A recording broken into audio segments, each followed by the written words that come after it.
മുഹമ്മദ് റിയാസിനെതിരെ കേസെടുക്കണമെന്ന് CPI local committee അംഗത്തിന്റെ ഫേസ്ബുക്ക് പോസ്റ്റ്. 3 വർഷമായി പൊളിച്ചിട്ട ആനമല റോഡിന്റെ ശോചനീയാവസ്ഥയിലാണ് ഈ പ്രതിഷേധം.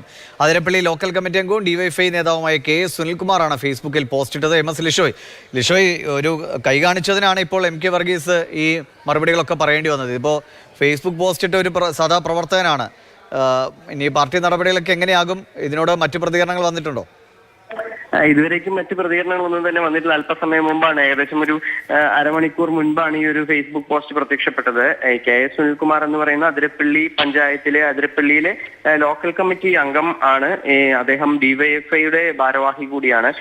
ഈ നിരവധി പരാതികൾ MP-ക്കും MLA-ക്കും അതുപോലെ തന്നെ പൊതുമരാമത്ത് വകുപ്പ് മന്ത്രി മുഹമ്മദ് റിയാസിനും നൽകിയിട്ടും 3 വർഷമായി പൊളിച്ചിട്ട ഈ റോഡ് അത് നന്നാക്കാനായി ഇതുവരേക്കും യാതൊരു വിധത്തിലുള്ള നടപടിയും ഉണ്ടായിട്ടില്ല. ജനങ്ങളാണ് ഇതിൽ ബുദ്ധിമുട്ടുന്നത്. ജനങ്ങളുടെ ദുരിതത്തിലേക്ക് നയിച്ച ഇവർക്കെതിരെ മനുഷ്യാവകാശ ലംഘനത്തിന് കേസെടുക്കണം.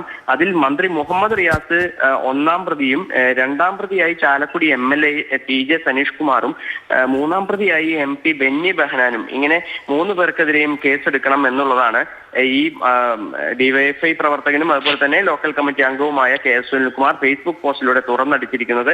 അദ്ദേഹം പറഞ്ഞതിൽ ഒരു കാര്യം കൂടിയുണ്ട്. കാരണം ആനമല റോഡും മലക്കപ്പാറ വരെയുള്ള റോഡും അത് വലിയ തോതിൽ കുളമായി കിടക്കുകയാണ് പല മേഖലകളിലും. അതൊക്കെ ജനങ്ങൾ വളരെയേറെ ദുരിതം അനുഭവിക്കുന്ന ഒരു റോഡാണ്. ആ ഒരു ഫേസ്ബുക്ക് പോസ്റ്റിൽ ഒരു പാർട്ടി പ്രവർത്തകൻ ഇട്ടു എന്നതിലപ്പുറം അതിൽ വലിയൊരു യാഥാർത്ഥ്യമുണ്ട്. അതുകൊണ്ട് തന്നെ അത് അടിയന്തരമായൊരു ശ്രദ്ധ ചെലുത്തേണ്ട ഒരു കാര്യം തന്നെയാണ്. പക്ഷേ പാർട്ടി തലത്തിൽ ഇനി അതിനെ ഏത് രീതിക്കാണ് നോക്കിക്കാണുക എന്ന് നമുക്ക് കാത്തിരുന്ന് കാണാം. ശരി, എന്തായാലും പാർട്ടി അച്ചടക്കത്തിന് വിരുദ്ധമായ നടപടിയായിട്ട് തന്നെ കണക്കാക്കാൻ കഴിയുമെന്ന് തോന്നുന്നു. പാർട്ടിയുടെ അത് ഇനി പാർട്ടിയാണ് തീരുമാനിക്കുന്നത്. പക്ഷേ അദ്ദേഹം ഉന്നയിച്ച കാര്യം വളരെ പ്രധാനമാണ്. ഇനി തിരുവനന്തപുരത്തെ റോഡുകളൊക്കെ കുളമായി കിടക്കുന്നതിൽ ആർക്കൊക്കെതിരെ കേസെടുക്കണമെന്ന് പരാതികൾ വരുമെന്ന് നമ്മൾ കണ്ടറിയുക തന്നെ വേണം. ലിഷോയാണ് വിവരങ്ങൾ നൽകിയത്.